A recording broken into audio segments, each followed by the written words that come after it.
slide up. That way it'll record the sermon. There we go. So in every one of our moments, we're just so busy. I think I'm a hyper efficient guy sometimes, and I'm like, ooh, this morning without thinking about it too much, I was counting how many steps before. Okay, make sure you grab the fork on the way to get the plate, and then take your steps and get over to pour that espresso cup. But oh, did I miss bringing the cup over? Okay, so then just trying to really be super efficient. And it seems like as we've integrated machines into our life, the goal was to become less. You work less. I don't know if you remember that. Some of you that are alive during the 60s, in the introduction of computers and machines, people were saying by 1979, the work week is going to be like 20 hours because machines are going to be doing everything, right? And they just said it again. Elon Musk is meeting with Jack Ma, I think one of the president of China, and was saying, yeah, you're going to have like 12-hour work weeks. We're going to automate everything. And like, you know what? I think it goes the other way, doesn't it? The machines are supposed to be helping us, but then they didn't today, right? Machines are supposed to be helping us, and yet here we are becoming more machine-like. In fact, we're thinking of ourselves in terms of efficiencies and automation and hurry and all these kinds of things. We're becoming less human while we're trying to become something more than human, it seems. That's just kind of our state that we're in. And hurry sickness is a real thing. This desire to get from thing to thing to thing, because that's who we are, and that's our identity. Let me read you. Well, the one day I brought at least a page of notes here. Survey shows an average person grows frustrated after waiting 16 seconds for a web page to load. How many of you had dial-up back in the day? 16 seconds, that was to get the dial tone. And then it's like, and then you're like, okay. And 25 seconds, you're frustrated for a traffic signal to change. Oftentimes, all it takes is mere seconds of waiting for people to lose their cool. For example, respondents reported losing their temper after just 20 seconds of waiting for the ink to dry on a greeting card. And we know that wasn't a greeting card that any kid did. So this is all you older people, because nobody does those anymore, right? It's really interesting. So we're just 22. It takes 22 seconds for people to start cursing their computers or a TV if a show or movie doesn't start streaming correctly.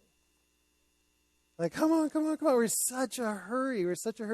I remember once it was a kind of a formative moment. I was in Rabat. How many of you know what country that's in? It's the capital city of Morocco. Good test, everybody.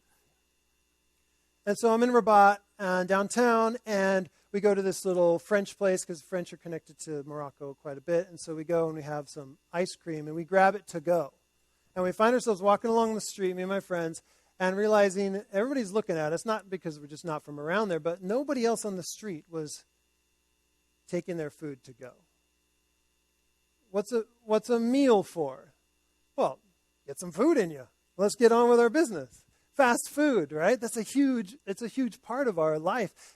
Let's go. What can I make? I always do the 20-minute drill. All right, what can I make for dinner in 20 minutes? Let's go. Let's see what we can do. But a meal apparently is not just about, in many cultures, is not just about getting enough food in our bellies, right? A meal is something you have with someone.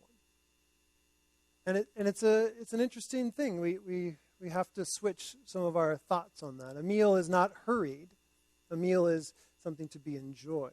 But it's not just the meal that we're supposed to be enjoying. We're supposed to be enjoying the people at the meal as well. And I have said this many times to my kids, and they could raise their hand if they remember something like that. We'll sit down and have what we call dinner. That's what we call it. That's when we pause from our phones or our TV shows or our homework or whatever else it is we're doing, and we come and we sit and we look at each other's faces. And in my family, this is the way I say it. I say, I didn't adopt 6 kids to sit at the table and eat all by myself. Right? So I play that card in there just a little bit, right? But you could say it just, I didn't give birth to you, or I didn't raise a family to, I want to see your faces. I want this. I want to be with you. This isn't about just sustenance. This isn't about just packing fuel into our bodies. This is about connection. And I don't know if you've ever seen this at a birthday party. I'm going to tie all this together. Don't worry. Been at a birthday party where a kid knows what they want out of the gift. They're waiting. They have one gift they want during their birthday. And you may have been there. And they tear into a gift and then look frustrated and put it aside and then tear into the next gift and then tear into the next gift. And everybody's embarrassed at that party, right? Because what's the whole point? The gift was meant to do what? Make a connection between the gift and the giver and the recipient. There's supposed to be this moment, and good parents say, you go tell Auntie Ruth, thank you very much for that thing. Thank you, Auntie Ruth. It wasn't what I wanted, but, thanks for knitting me that awful sweater or something like that. You're like, whoa, whoa, whoa, whoa, whoa, whoa, whoa, whoa. Because we know this, I think we know it. But I'll say we know this, and so I'm going to tell you something you already know, that the giver is always better than the gift. Okay, and I want to convince you of that today. The giver is always better than the gift. If you don't get that, if you don't get that the giver is always better than the gift, then you're going to run through life unwrapping presents and going through experiences and seeking out pleasures, and you're going to try that next weekend trip. Well, next summer, we just need to string 4 months together to escape so that then we can really enjoy, maybe if we just, then we could experience in just this pace of just, I want good things. I want a gift. And even looking at created things instead of the creator is a pattern in Scripture that says you're on the wrong track. The goal is, right, that the giver. The goal is the giver. Our passage today, taste and see that the Lord is good.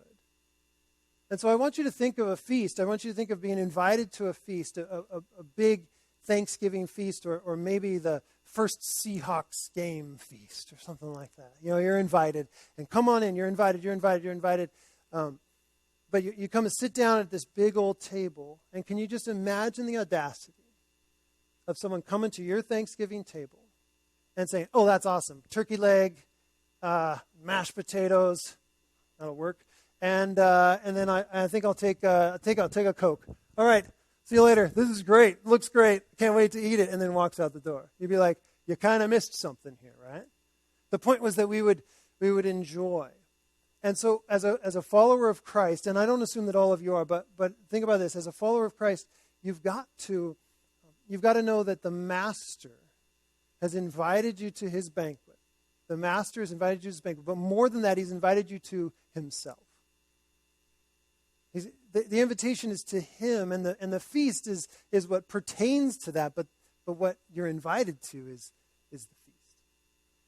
You're invited to the Master of the feast. So do you want today the Master, or do you want the Master's table?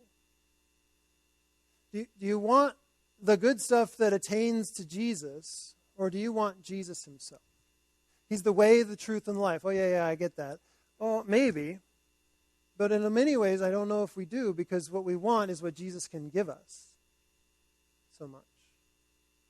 In fact, and this will sound like meddling, in fact, sometimes I think that we present Jesus to our friends for what he can give them. Don't we? Don't we say to our friends, oh, you could have peace. You could have wholeness. You could have life abundant. You could have all these things. And Jesus is how you get them. It sounds right. But it's not. The goal is oneness with Christ. The goal is connection with God. The goal is so that I will be in you and you will be in me and us and them. And you look at John talking about how God's goal is that you would attain him, that you would have him as your goal, that you would find Jesus in your journey, not just find the stuff that he gives. Because Jesus will not be used. So, I'm not saying this. I'm not saying nothing good comes from following Jesus.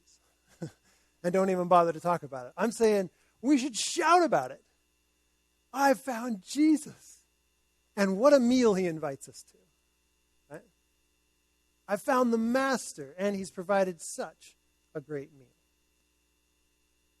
Not, wow, you can go get yourself a turkey leg. It's going to be awesome. That'll satisfy you. That'll tide you over till next back to church Sunday or something like that. No, you've been invited to him. To him. All right, let's take a look at this passage here. And I just want to focus on the first 10 verses, and we'll work our way through it. It says, I will bless the Lord at all times. This is Psalm 34. His praise shall continually be in my mouth. My soul makes its boast in the Lord. Let the humble hear and be glad. Oh, magnify the Lord with me, and let us exalt his name together. How many of you have heard that verse before? That verse 3. Oh, magnify the Lord with me, let us exalt his name together. That was on my parents' wedding, the framed wedding, I don't know, is their license or something like that on the wall of our house. Oh, magnify the Lord with me, and let us exalt his name together. What a great, great, beautiful verse. Magnify. Let's not forget how awesome he is. Let's boast in him. Let the humble hear and be glad. I sought the Lord, and he answered me and delivered me from all my fears, all my terrors, all the things that drive me crazy. Those who look to him are radiant, and their faces shall never be ashamed. The poor man cried, and the Lord heard him and saved him out of all his troubles. The angel of the Lord encamps around those who fear him and delivers them. And he says, "O taste and see that the Lord is good. Blessed is the man who takes refuge in him. O fear the Lord, you his saints, for those who fear him have no lack. The young lions suffer want and hunger, but those who seek the Lord lack no good thing." So even in this passage, we see a tension. If you seek God, and if you are in covenant relationship with him, you lack no good thing. As you pursue him, you lack no good thing. So again, by no means am I saying that we shouldn't count our many blessings and name them one by one, or that we shouldn't look at the benefits that God offers and then magnify the Lord with me. But I think sometimes in our grab-and-go culture, and in my own life, I've noticed this over and over and over. It's kind of like, thanks, Jesus. I'll take it from here. Appreciate what you did. All right, now I got to get on with my life. But he's the way, the truth, and the life, right? He's the full deal. And we settle sometimes for too little when we think, oh, I could just get a little bit of what I need from Jesus, recharge my batteries. Isn't that why we go to church? Say no. Say no. No. I'm just going to recharge my batteries. I just kind of got to get my spiritual wheels churning again and then get on with the rest of my life. Oh, no. We seek the face of Jesus, and he's the one who walks us through Monday, right, and Tuesday. And we're not just recharging our batteries. We're remembering, and we're taking in who Jesus is, and we're accomplishing that. Now, I grew up in a culture, Christian culture. It was a Baptist-ish Christian culture that played into this quite a bit, this mindset, because after all, what was important was getting saved, right? Getting saved. And once you're saved, that's awesome. There you go. I'm so glad I'm saved. Now I can get on with the rest of my life. I got that decision done. Jesus says, come and follow me and be my disciple. And we're like, well, but I already decided.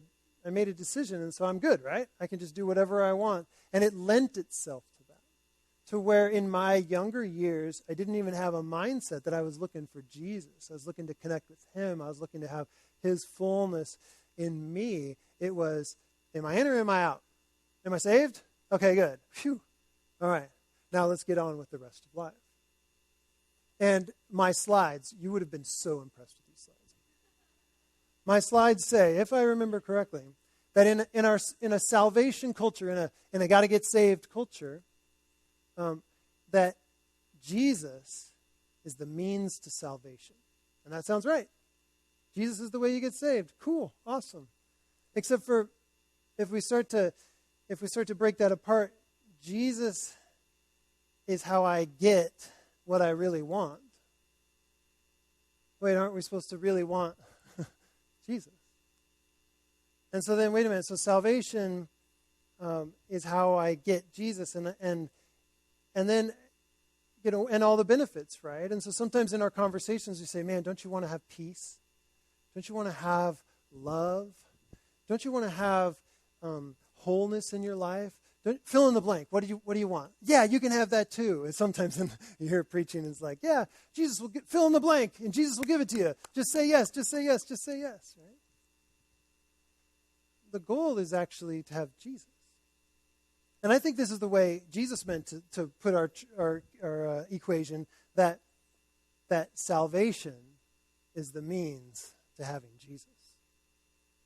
That he is our goal, he is our prize, he is our love, he is the one that we focus on. He's the center of new creation. He's the focus that we put our hearts around. And so if we've been saying, okay, phew, I'm saved, like fire insurance, right?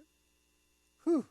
I heard there was a problem out there that I could get solved if I just got Jesus to fix it, and then now I'm fine. That I would like to see that passage in Scripture. If we could have a wide. In fact, if you raise your hand now, we could talk about it. But I think that the goal is to have Jesus bring us His life, and that we live in constant connection with Him. That the benefits that attain are that the Lord is good. Taste and see that the Lord is good. And the invitation to you today is could you taste and could you see that the master at his table is better than the feast that he provides?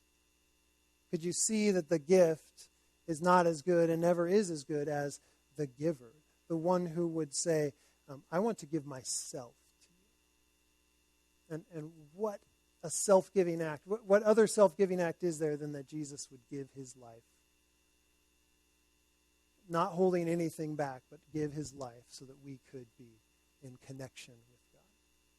And that's the beauty that he invites us to. Is taste and see that the Lord is good. And so I wonder if there's some implications for our own life. Like when we share the gospel, what does it we mean when we say we share the gospel?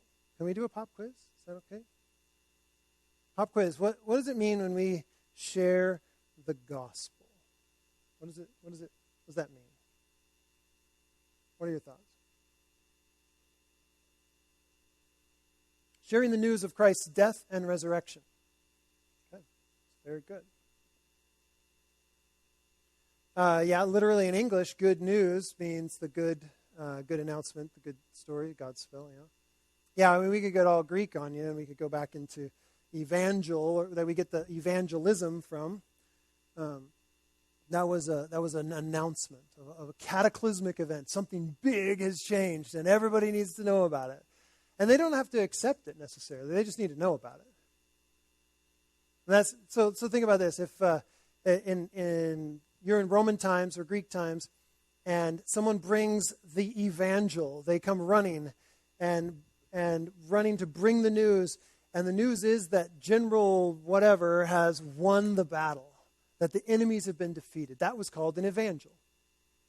Or back in the day, there was an evangel that King Caesar Augustus has been born. And this is the good news, the evangel about this good news. It was kind of a take it or leave it moment for most people. It's not like, do you believe? Do you believe that Caesar Augustus was? Do you believe the general won the battle? It was just an announcement. Right? So that's the evangel. That's the announcement that Jesus is dead, his death, buried, resurrected, and that he's the king. Yeah. What else? What when we say the gospel? Hey, don't forget to share the gospel out there, people. Right? Because we're supposed to be sharing the gospel, but we kind of need to get to terms on what that is. And a gospel culture says that salvation is our means to having Jesus. What else would you say? Just add to the story of the gospel.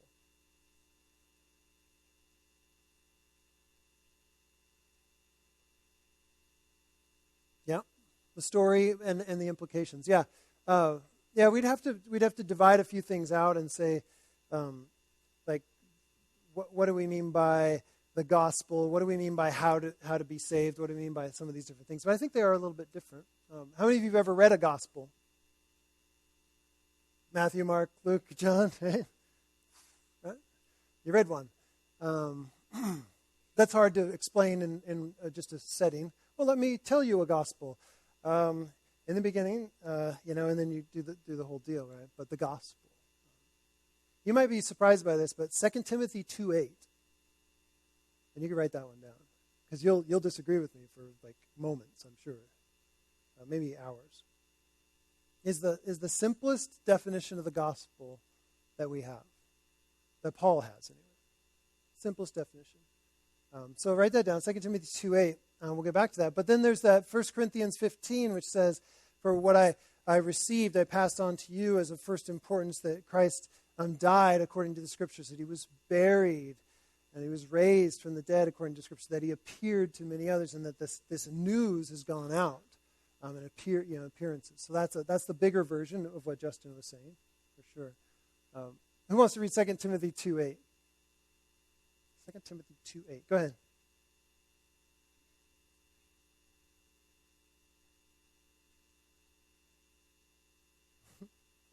Okay, read it out. Read it out. What's his gospel again? Say it really loud.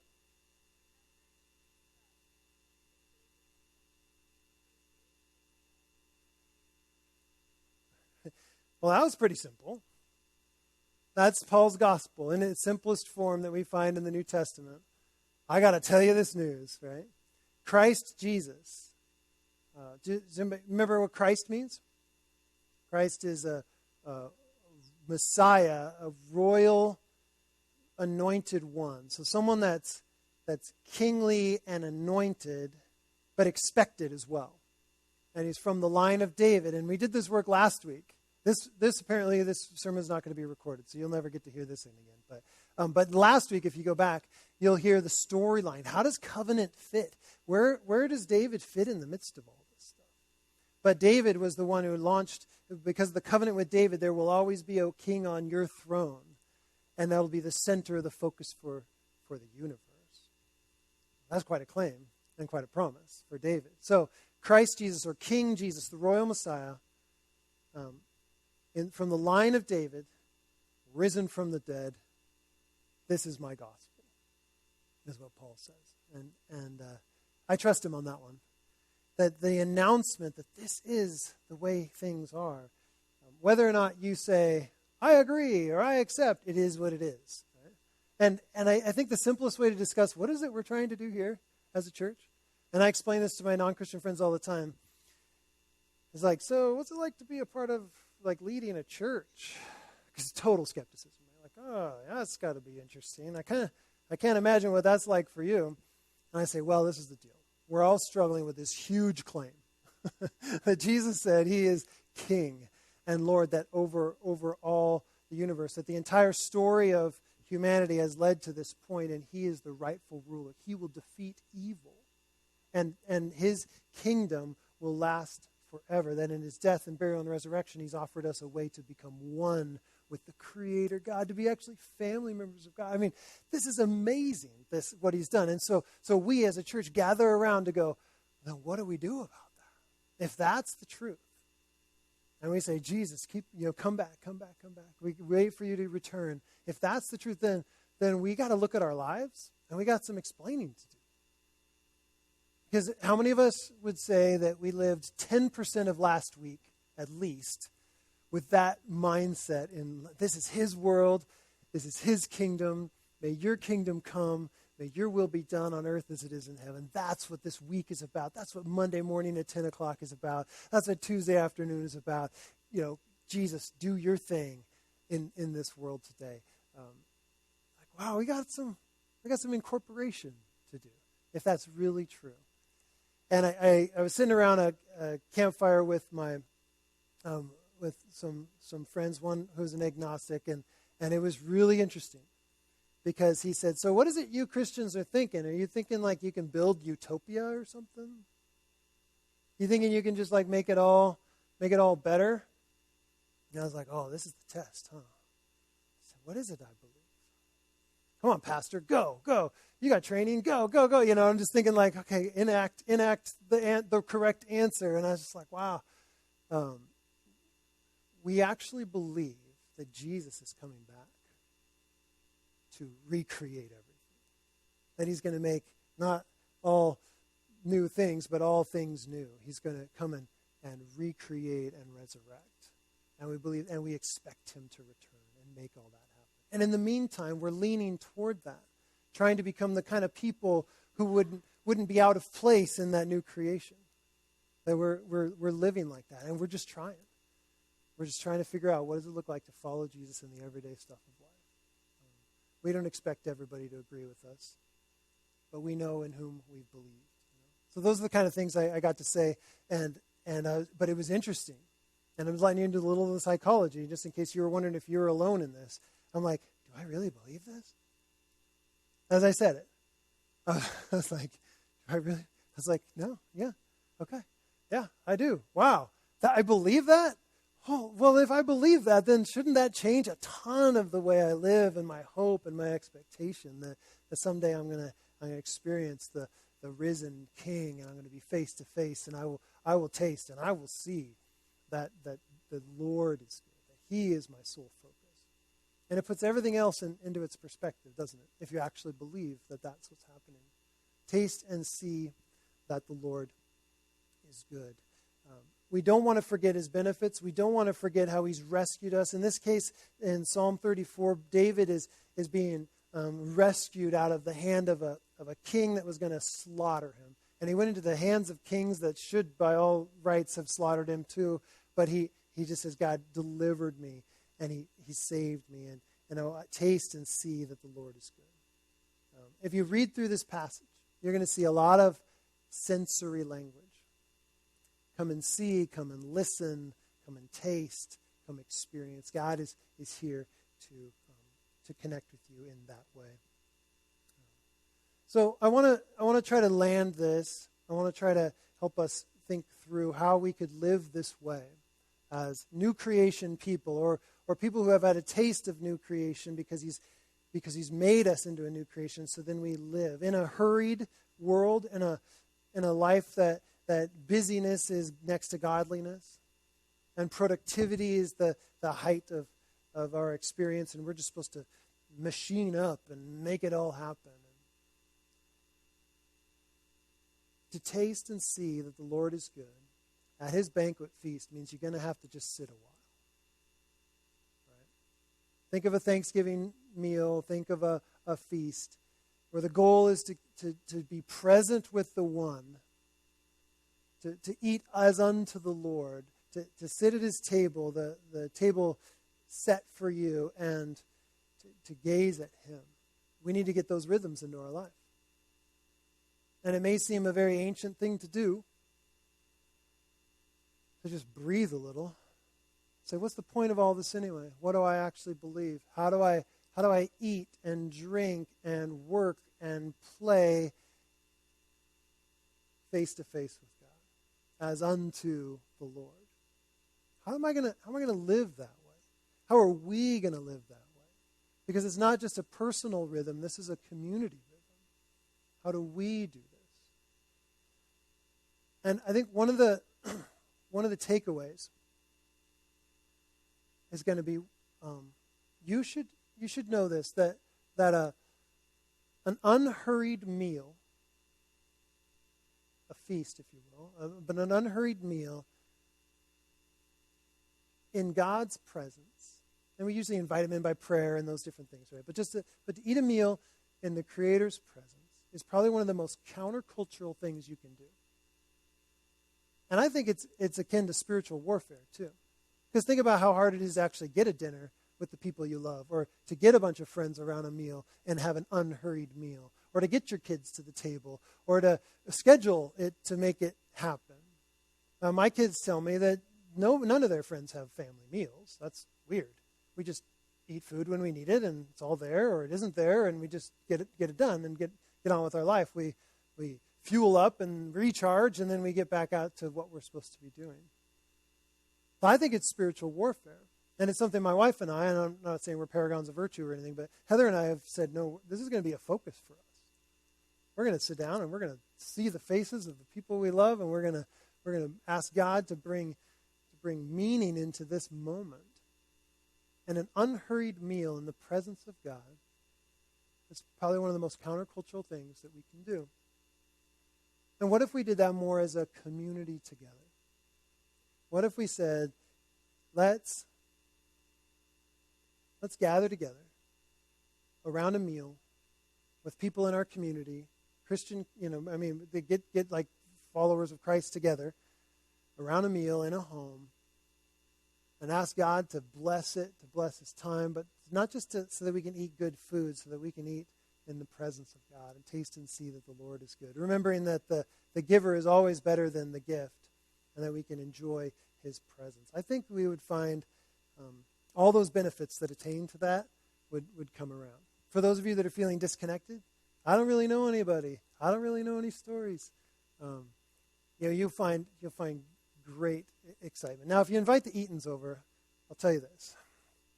Aaron does not mind embarrassing his children, okay? Is that true, Bowers? Is it true? We laughed for days. But we just sat down. That was pretty unhurried. We're not going to tell any jokes, Jordan. Don't even worry about it. To sit down in an unhurried meal and just get to know each other, that was just legit. Before Jesus and unhurried, that was just, and now we feel connected, right?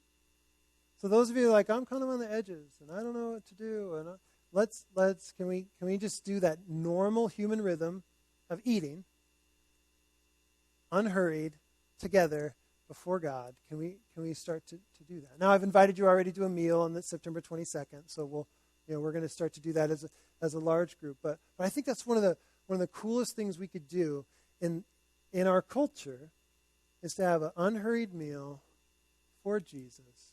And I think you can invite non-Christians to that too. In fact, one of my favorite things to do is pray for a meal when non-Christians are present. It was so awesome. Just like, okay, what are we doing here? Are we blessing the food because we're worried about the host? Not sure if they poisoned it or not. No. We're blessing Creator God. We're so thankful that you have blessed us with this moment to gather together before you. And thank you for the way you've worked through the people, the provision and the blessings, and just like pray on, live unto Him. I think that's going to be a huge step for us. And let me just lay out one thing, and we'll talk about next week a little bit more. We have guests over to our house all the time, little neighbors or whatever, and you probably know this. There's some kind of conversations you have on the front steps, the front porch, at the door. It's like, oh, thank you, sir. Thank you for that, or whatever. It's different when you say, come on in, right? And you say, come on in. So you got the porch, and then you come on in and take a seat. Have a seat in the living room. That's a whole different mode, isn't it? Like, oh, come and sit a while. Hey, we're having dinner. Why don't you come to the table? So you've got the porch, and then you got the couch, and then you got the table, where family, I think, happens, where enjoying the abundance and blessing of God is when we're in the kitchen together. And some of you know that. You've hit the serve panel. You've said, like, oh, what can I do to actually serve, to help make a meal, or to be a part of things? You know that the closer you get to the kitchen, the more it feels like family, right? And we want to see you as guests, those of you that it's like, oh, yeah, I'm a guest here. I've been a guest here for 12 years. And you're like, oh, wait a minute.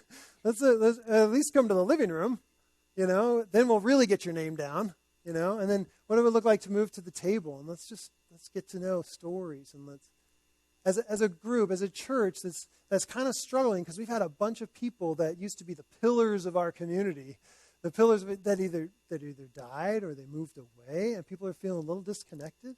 Some of you don't know that, but some of you should know that they're feeling a little bit disconnected. Let's rally around. Let's move from the porch beyond just sitting on the couch having small talk and coffee. Let's get to the table and to the kitchen. Let's move into connection as a family. And we'll talk a little bit about how we think we can do that over the next couple of weeks. But I just encourage you to take some time, realize that when you pause and when you relax and when you cut off the busyness and you just are present before God, that in your play, in your relationships, God will just continue to stay present